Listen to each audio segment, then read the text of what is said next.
Hey everybody, you're watching A Physio Named Jonah. That's this guy. In today's video, I'm going to be reviewing the new HYDRAGUN Heatpulse Knee Massager 2.0, which is HYDRAGUN's very correctly named follow-up to their first Heatpulse Knee Massager. I had the chance to review the original HYDRAGUN Heatpulse Knee Massager last year, so obviously I was excited to take a look at the changes they've made for their revised 2.0 version. Now, not to spoil anything too much, but they did a really good job. This feels like a 2.0 to something that was already pretty darn good. We'll start the day by going through what makes the 2.0 different from HYDRAGUN's first Heatpulse Knee Massager, go through how to use it, and then finish with my personal and professional thoughts on the product. Okay, so what is it that separates the HYDRAGUN Heatpulse 2.0 from the first iteration or the HYDRAGUN Heatpulse? Well, there's a few things that have been changed, and in my opinion, they're all for the better. At a glance, things are very similar this time around to the first. The Heatpulse is a sleeve that goes over the knee with Velcro straps to secure it in place. There's a control pod at the top to set the temperature that the sleeve applies to the knee and choose how much vibration the vibrating pods are supplying to the knee. The differences lie in the components themselves when it comes to the Heatpulse 2.0, so let's get into those directly. Let's start with the strap. The Heatpulse 2.0 has a strap with a buckle system to make it easier to put on with one hand, and personally I find also helps to hold it more securely.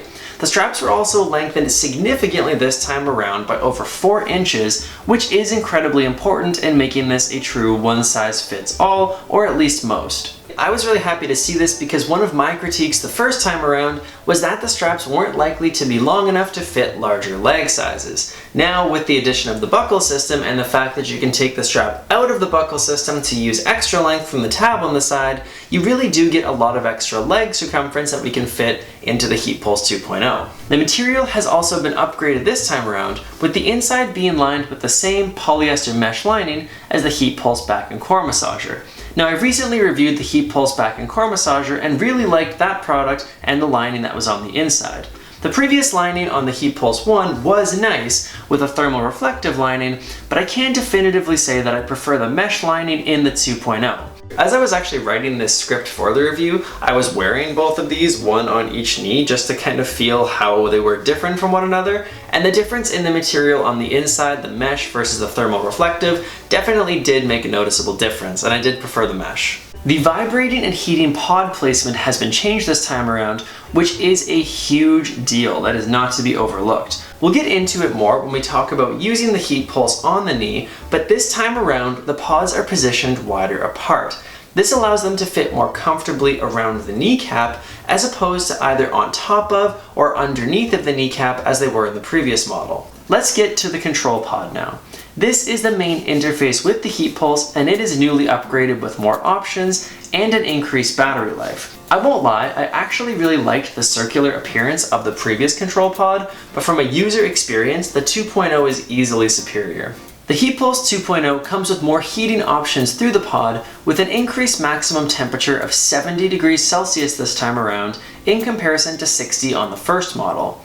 Instead of hitting M and cycling through vibration options that were color-coded, the 2.0 has intuitive plus and minus buttons that cycle through the 3 different vibrating massage options.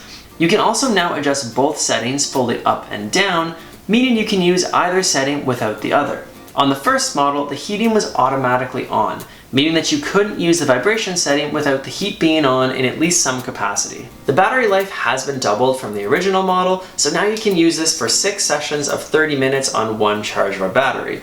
If the Heatpulse was something that you were hoping to take traveling with you, this upgraded battery life is definitely a huge improvement. With all that said, it's clear that the 2.0 is a solid follow-up to a product that already had a fair bit going for it in the Heatpulse 1.0. Let's get into how to use it. Look, I love a good, simple product, and this one easily fits the bill with its intuitive design and very easy to grasp controls. Start by wrapping the Heatpulse sleeve around your knee.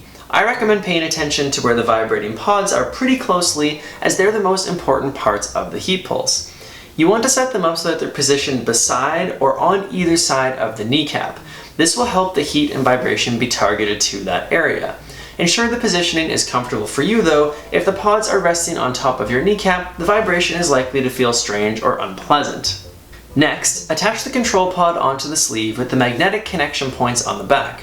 Make sure each of the magnetic points are in contact with the sleeve before turning it on. The 2.0, like the first model, uses a USB-C charger for the control pod, so you can charge the pod easily on its own without having to put the whole sleeve wherever your most easily accessible outlet happens to be.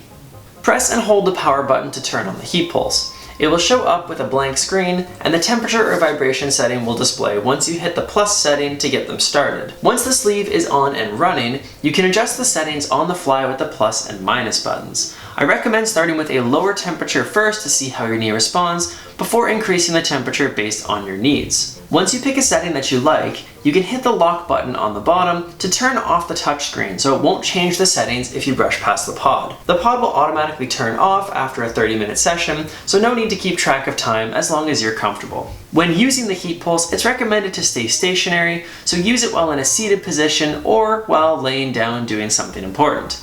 Moving around a lot can dislodge the pod, so it's best to use it while you're in a relaxed position. The HYDRAGUN Heatpulse 2.0 is exactly what it sounds like. It is an upgraded version of the HYDRAGUN Heatpulse Knee Massager. They took the critiques that they received and they addressed them fairly quickly. The results speak for themselves, and the effort that was put into upgrading this is very clear. Personally, I find the biggest difference using the 2.0 versus the first knee massager is the location of the vibrating pods. The changed positioning of the pods here made a massive difference for me. The widened position allows them to fit more to the sides of my kneecap as opposed to having to go below my kneecap closer to my patellar tendon. This meant that with the 2.0, the vibration was spread over a larger, less sensitive area, making it a heck of a lot more comfortable for me.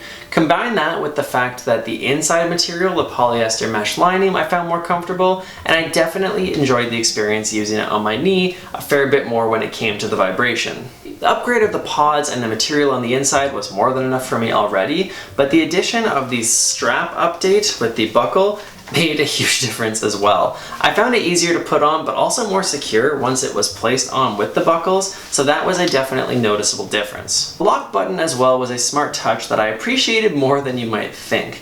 You'd be surprised how much you brush past touchscreens when you're not paying attention and they happen to be on your kneecap. Professionally, as a PT, the changes to the pod specifically made a difference in who I would recommend this to for knee pain. The narrow positioning of the pods on the 1.0 made it such that I would only have recommended it for patients with very specific anterior below the kneecap pain because of how specific the vibration and the heat was. The pods being wider set this time around and being positioned outside of the kneecap as opposed to on top of it or fitting below it closer to the patellar tendon, I feel as though the 2.0 can deliver more heat and vibration specifically to the knee joint. This opens up more presentations in terms of knee pain that this could be helpful for, anything joint related or central knee pain, as opposed to just specifically below the kneecap anterior knee pain with the 1.0. I do want to make it clear though that the pods are still placed on the front of the knee, so this product is not something I would be recommending to those whose knee pain is dominantly at the sides or the back of the knee. Knee pain presentations in these areas, being the sides or the back of the knee, may still get some indirect relief from the heat and the vibrating massage, but it is not something I'd be recommending directly to deal with pain at the sides or the back of the knee. As usual, I was impressed by the offerings on display from HYDRAGUN here today. Now, if you are interested in picking up one of these after hearing this review, you think this could be a good fit for you, follow my link in the description down below that will take you directly to HYDRAGUN's website. Just for following that link, you will receive a discount if you're picking up the Heatpulse Knee Massager 2.0 because you were referred to HYDRAGUN from this channel. As with all affiliate links, I do receive a commission from HYDRAGUN if you purchase anything on their website after being directed there from my channel. Thank you again to HYDRAGUN for continuing to support me and my channel. If you have any questions about the Heatpulse 2.0 or other HYDRAGUN products that I've reviewed, feel free to drop them in the comment section down below for me. I do my best to respond to comments quickly, so I look forward to chatting with you there. But most importantly though guys, as always, move your body, have a laugh today, and I will see you at the next video.